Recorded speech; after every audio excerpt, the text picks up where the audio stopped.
Hi everyone, creative दिशा channel में आप सभी का स्वागत है। आज के इस वीडियो में हम बात करेंगे 26 सितंबर और 27 सितंबर के करंट अफेयर्स के बारे में। तो चलिए शुरू करते हैं। सबसे पहला प्रश्न है, परमाणु हथियारों के पूर्ण उन्मूलन के लिए अंतर्राष्ट्रीय दिवस कब मनाया जाता है? तो दोस्तों, इसका आंसर है 26 सितंबर। संयुक्त राष्ट्र महासभा ने 2013 में 26 सितंबर को परमाणु हथियारों के पूर्ण उन्मूलन के लिए अंतर्राष्ट्रीय दिवस के रूप में घोषित किया था। यह दिवस परमाणु हथियारों को खत्म करने के लाभों के बारे में लोगों और राष्ट्रीय नेताओं को शिक्षित करने का अवसर प्रदान करता है। इसका उद्देश्य परमाणु हथियार मुक्त दुनिया को साझा लक्ष्य प्राप्त करने की दिशा में अंतर्राष्ट्रीय प्रयासों को गति प्रदान करना है। परमाणु हथियारों से उत्पन्न खतरे को खत्म करने का एकमात्र निश्चित तरीका खुद हथियारों को खत्म करना है, ऐसा संयुक्त राष्ट्र महासचिव एंटोनियो गुटेरेस ने कहा है। चलिए आगे बढ़ते हैं। अगला क्वेश्चन है, महिला T20 में 3000 रन बनाने वाली दूसरी महिला खिलाड़ी कौन बन गई हैं? तो इसका आंसर है स्टेफनी टेलर। वेस्ट इंडीज़ की स्टेफनी टेलर महिला T20 में 3000 रन बनाने वाली दूसरी खिलाड़ी बन गई हैं, जबकि T20 इंटरनेशनल में सबसे अधिक रन बनाने वाले पुरुष और महिला खिलाड़ी में पहले स्थान पर न्यूजीलैंड के सूजी बेट्स हैं, जिन्होंने 119 मैचों में 3233 रन बनाए हैं, जबकि दूसरे स्थान पर स्टेफनी टेलर हैं, जिन्होंने 105 मैचों में 3020 रन बना लिए हैं। इस लिस्ट में टॉप 5 में 3 महिला खिलाड़ी हैं। चलिए आगे बढ़ते हैं। अगला क्वेश्चन है, पद्मश्री और पद्म भूषण से सम्मानित किस मशहूर गायक का हाल ही में 52 वर्ष की आयु में निधन हो गया? तो इसका आंसर है SP बालासुब्रमण्यम। पद्मश्री और पद्म भूषण पुरस्कार से सम्मानित मशहूर गायक SP बालासुब्रमण्यम का हाल ही में 52 वर्ष की उम्र में कोरोना से निधन हो गया है। उन्होंने 6 भाषाओं में 40,000 से ज़्यादा गाने गाए हैं। बॉलीवुड में कमल हसन, संजय दत्त और सलमान खान की रोमांटिक फिल्मों के सबसे लोकप्रिय गाने SP बालासुब्रमण्यम ने ही गाए हैं। चलिए आगे बढ़ते हैं और अगला क्वेश्चन देखते हैं। योग ब्रेक प्रोटोकॉल से जुड़ी गतिविधियों को बढ़ावा देने के लिए हाल ही में किसने योग हेतु अवकाश की शुरुआत की है? तो दोस्तों, इसका आंसर है आयुष मंत्रालय।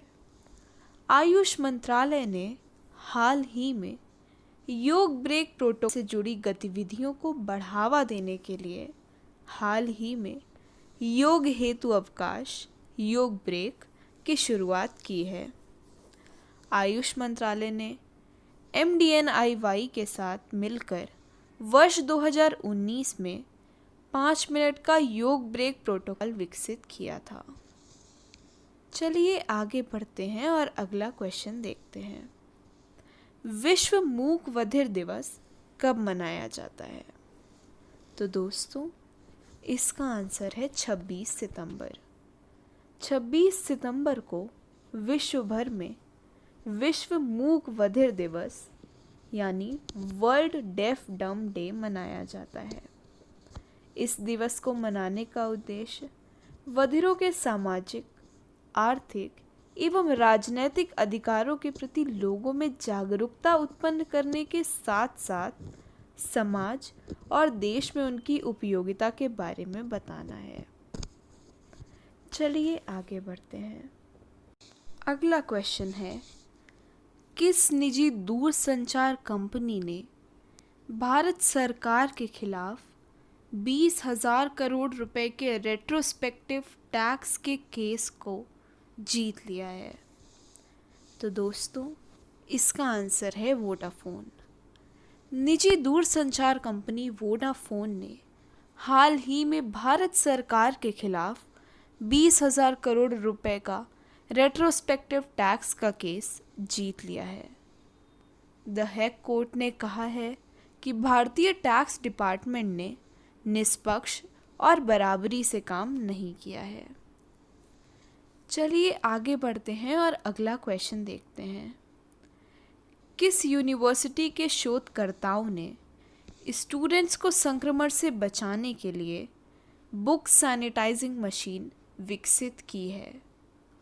तो इसका आंसर है नॉर्थ ईस्टर्न हिल यूनिवर्सिटी। शिलोंग में स्थित नॉर्थ ईस्टर्न हिल यूनिवर्सिटी के शोधकर्ताओं ने स्टूडेंट्स को संक्रमण से बचाने के लिए एक बेहतरीन इनोवेशन करते हुए बुक सैनिटाइजिंग मशीन विकसित की है। यह मशीन एक राउंड में यानी लगभग 45 मिनट में 150 किताबें सैनिटाइज कर सकती है। एक किताब को सैनिटाइज करने का खर्च लगभग 20 पैसे आता है। आगे बढ़ते हुए अगला प्रश्न है, सचिन तेंदुलकर का रिकॉर्ड तोड़कर सबसे तेज 2000 रन बनाने वाले कौन से भारतीय बल्लेबाज बन गए हैं? तो दोस्तों, इसका आंसर है केएल राहुल। सचिन तेंदुलकर का रिकॉर्ड तोड़ते हुए केएल राहुल आईपीएल में सबसे तेज 2000 रन बनाने वाले भारतीय बल्लेबाज बन गए हैं। सचिन तेंदुलकर ने यह रिकॉर्ड 63 पारियों में बनाया था, जबकि राहुल में 69 मैचों की 60 पारियों में 2000 रन बना लिए हैं। जबकि क्रिस गेल आईपीएल में सबसे तेज 2000 रन बनाने वाले सभी बल्लेबाजों में सबसे ऊपर हैं। उन्होंने 48 मैच में 2000 रन पूरे किए थे। चलिए आगे बढ़ते हैं। अगला प्रश्न है, केंद्र सरकार ने कितने राज्यों को खुले बाजार से 9,913 करोड़ रुपए के अतिरिक्त कर्ज को मंजूरी दी है? तो इसका आंसर है 5 राज्यों, जिनमें आंध्र प्रदेश, तेलंगाना, गोवा, कर्नाटक और त्रिपुरा हैं। केंद्र सरकार ने हाल ही में 5 राज्यों को खुले बाजार से 9,913 करोड़ रुपए के अतिरिक्त कर्ज की मंजूरी दे दी है। इस राज्यों को यह मंजूरी one nation one ration card के कार्यान्वयन की शर्त के बाद दी गई है। चलिए आगे बढ़ते हैं। इतिहासकार राणा सफवी को यामीन हजारिका पुरस्कार से सम्मानित किया गया। राणा सफवी ने भारत की संस्कृति, इतिहास और स्मारकों पर कई पुस्तकें प्रकाशित की हैं।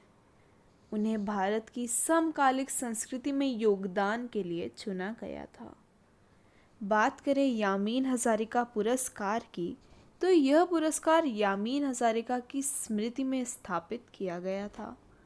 यह 2015 से महिला पेशेवरों के एक समूह द्वारा सालाना दिया जाता है। यामीन हजारिका पूर्वोत्तर की पहली महिला थी जो केंद्रीय पुलिस सेवा में शामिल हुई थी। इस पुरस्कार के विजेताओं में से कुछ लेखक इंद्राणी राय मेधी, एथलीट तैबून निशा, अभिनेता मोलोया गोस्वामी, पर्यावरण कार्यकर्ता पूर्णिमा देवी बर्मन और सामाजिक कार्यकर्ता हसीन खरबी हैं। चलिए आगे बढ़ते हैं। भारत जापान समुद्री द्विपक्षीय अभ्यास जिमेक्स-20 अरब सागर में शुरू हुआ। अरब सागर में जिमेक्स का चौथा संस्करण शुरू हो गया है।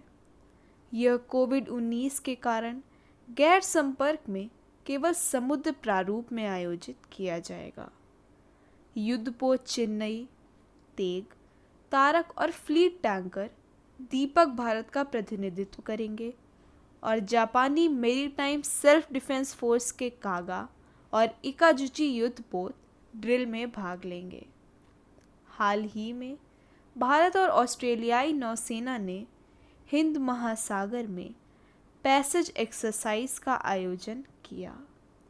बात करें जिमेक्स की तो यह भारत और जापान के बीच एक द्विपक्षीय नौसैनिक अभ्यास है और यह द्विवार्षिक रूप से आयोजित किया जाता है। चलिए आगे बढ़ते हैं। स्वतंत्रता सेनानी प्रीतिलता तार के जीवन पर एक फिल्म बनने वाली है। तो दोस्तों, बांग्लादेश की सरकार भारतीय उपमहाद्वीप की पहली बंगाली महिला क्रांतिकारी राष्ट्रपिता प्रीतिलता वादेदार के जीवन पर एक फिल्म बनाएगी। फिल्म भालोबाशा प्रीतिलता सेलिना हुसैन के उपन्यास पर आधारित होगी। बात करें प्रीतिलता वादेदार की तो उनका जन्म 5 मई 1911 को बांग्लादेश के चटगांव में एक गांव में हुआ था। कलकत्ता विश्वविद्यालय से अपनी शिक्षा पूरी करने के बाद वह सूर्यसेन और निर्मल सेन जैसे बंगाली स्वतंत्रता सेनानियों में शामिल हो गई थी। प्रीतिलता वादेदार की बुद्धिमत्ता और प्रयासों ने चटगांव विद्रोह को सफल बनाने में मदद की थी। चलिए आगे बढ़ते हैं। खादी और ग्रामोद्योग आयोग द्वारा सुनील सेठी को सलाहकार के रूप में नियुक्त किया गया। डिज़ाइन और फैशन आइकन सुनील सेठी को खादी और ग्रामोद्योग आयोग KVIC द्वारा एक सलाहकार के रूप में नियुक्त किया गया है। उन्हें 1 साल के कार्यकाल के लिए नियुक्त किया गया है। वह भारत और विदेशों में खादी के प्रचार के साथ साथ रेडीमेड कपड़ों के क्षेत्र में नवीनतम डिज़ाइन हस्तक्षेपों पर सलाह देंगे। उन्होंने प्रसिद्ध फैशन डिज़ाइनर सुश्री रितु बेरी का स्थान लिया है, जिनका कार्यकाल हाल ही में समाप्त हो गया। उन्होंने पहले निफ्ट के बोर्ड ऑफ गवर्नेंस के सदस्य के रूप में कार्य किया है। चलिए आगे बढ़ते हैं। मध्य प्रदेश में एक विश्व स्तरीय दिव्यांग खेल केंद्र स्थापित किया जाएगा। सामाजिक न्याय और अधिकारिता मंत्रालय ने मध्य प्रदेश के ग्वालियर में दिव्यांग खेल केंद्र की आधारशिला रखी है।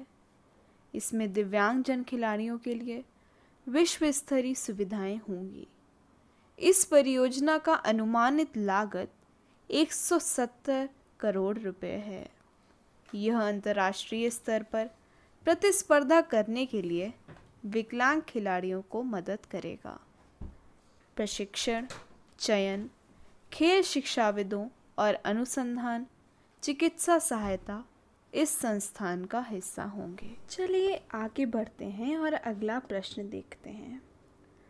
IPL में दिल्ली कैपिटल्स किस टीम को 3 देश में हराने वाली पहली टीम बन गई है? तो दोस्तों, इसका आंसर है चेन्नई सुपर किंग्स। IPL में दिल्ली कैपिटल्स ने चेन्नई सुपर किंग्स को 44 रन से हराकर इस जीत के साथ दिल्ली की टीम चेन्नई को 3 देश में हराने वाली पहली टीम बन गई है। साथ ही इस मैच के दौरान चेन्नई के फाफ डू प्लेसिस ने IPL में अपने 2000 रन पूरे किए। चलिए आगे बढ़ते हैं और अगला प्रश्न देखते हैं। अगला प्रश्न है, नेशनल आइडेंटिटी स्कीम में फेशियल वेरिफिकेशन के इस्तेमाल करने वाला कौन सा विश्व का पहला देश बन गया है? तो दोस्तों, इसका आंसर है सिंगापुर। नेशनल आइडेंटिटी स्कीम में फेशियल वेरिफिकेशन का इस्तेमाल करने वाला सिंगापुर हाल ही में विश्व का पहला देश बन गया है। बायोमेट्रिक जांच से देश के लोगों को प्राइवेट और सरकारी दोनों तरह की सुरक्षित सुविधाएं मिलेंगी। इस वेरिफिकेशन की परीक्षण एक बैंक के साथ शुरू की गई थी, जो अब देश भर में रोल आउट कर दी गई है। चलिए आगे बढ़ते हैं। CSIR ने राष्ट्रीय स्वास्थ्य सेवा आपूर्ति श्रृंखला पोर्टल लॉन्च किया।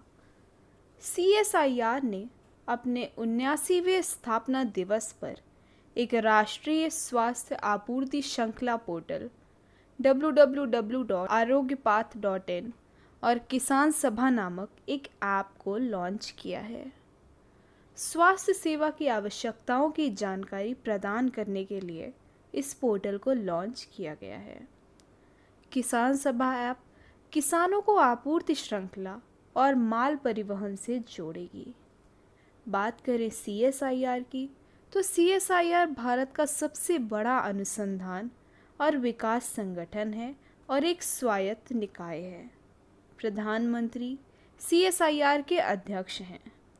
इसके वर्तमान महानिदेशक शेखर सी मांडे हैं और इसकी स्थापना 26 सितंबर 1942 में हुई थी। चलिए आगे बढ़ते हैं और अगला प्रश्न देखते हैं। अगला प्रश्न है, 27 सितंबर को विश्व भर में कौन सा दिवस मनाया जाता है? तो दोस्तों, इसका आंसर है विश्व पर्यटन दिवस। 27 सितंबर को विश्व भर में वर्ल्ड टूरिज्म डे यानी विश्व पर्यटन दिवस मनाया जाता है। इस दिवस की शुरुआत वर्ष 1980 में संयुक्त राष्ट्र विश्व पर्यटन संगठन के द्वारा हुई थी। इस तिथि के चुनाव का मुख्य कारण यह था कि वर्ष 1970 में UNWTO की कानून को स्वीकारा गया था। चलिए आगे बढ़ते हैं। 2020 का अंतिम grand slam French open Paris में शुरू हुआ। 2020 के अंतिम ग्रैंड स्लैम फ्रेंच ओपन को पेरिस, फ्रांस के स्टेड रोलैंड गैरोस स्टेडियम में शुरू किया गया है। बेलारूस की विक्टोरिया अजारेंका ने महिला एकल में शुरुआती मैच में मोंटेनेग्रो के डंका कोविनिक पर जीत हासिल की। टूर्नामेंट 11 अक्टूबर तक जारी रहेगा। फ्रेंच ओपन 2020 फ्रेंच ओपन का 124वां संस्करण है। इससे पहले ये मई में निर्धारित किया गया था। बात करें ग्रैंड स्लैम टूर्नामेंट की, तो 4 ग्रैंड स्लैम टूर्नामेंट हैं। वे हैं US open, Australian open, French open और विंबलडन। चलिए आगे बढ़ते हैं। अगला प्रश्न है, केंद्र सरकार ने हाल ही में किस योजना के दूसरे चरण के तहत 670 इलेक्ट्रिक बसों और 241 चार्जिंग स्टेशनों को मंजूरी दी है? तो दोस्तों, इसका आंसर है फेम इंडिया योजना। केंद्र सरकार ने हाल ही में फेम इंडिया योजना के दूसरे चरण के तहत 670 इलेक्ट्रिक बसों और 241 चार्जिंग स्टेशनों को मंजूरी दे दी है। इस चरण के तहत महाराष्ट्र, गोवा, गुजरात और चंडीगढ़ के लिए 670 इलेक्ट्रिक बसों की मंजूरी दी गई है, जबकि मध्य प्रदेश, केरल, तमिलनाडु, गुजरात और पोर्ट ब्लेयर में 241 इलेक्ट्रिक चार्जिंग स्टेशनों का निर्माण शुरू करने की मंजूरी दी गई है। चलिए आगे बढ़ते हैं और अगला प्रश्न देखते हैं। हाल ही में आयुष मंत्रालय के द्वारा पोषण विज्ञान और उन्नति पर आयोजित राष्ट्रीय वेबिनार का शीर्षक क्या था? तो दोस्तों, इसका आंसर है पोषण आहार। हाल ही में आयुष मंत्रालय के द्वारा पोषण विज्ञान और उन्नति पर आयोजित राष्ट्रीय वेबिनार का शीर्षक पोषण आहार था। इस वेबिनार में विशेषज्ञों, शोधकर्ताओं, नैदानिक पोषण विशेषज्ञ, सर्जन और योग व प्राकृतिक चिकित्सा के चिकित्सकों ने भाग लिया था। आयुष मंत्रालय ने कहा है कि इसका आयोजन स्वायत्त निकाय और केंद्रीय योग एवं प्राकृतिक चिकित्सा अनुसंधान परिषद द्वारा किया गया है। तो दोस्तों, आज के वीडियो में हमने बात करी 26 सितंबर और 27 सितंबर के करंट अफेयर्स के बारे में। मिलते हैं अपने नेक्स्ट वीडियो में कुछ और जानकारी के साथ। अगर आपको यह वीडियो पसंद आया हो तो इस वीडियो को लाइक करें और क्रिएटिव दिशा चैनल को सब्सक्राइब कर लें। Thank you.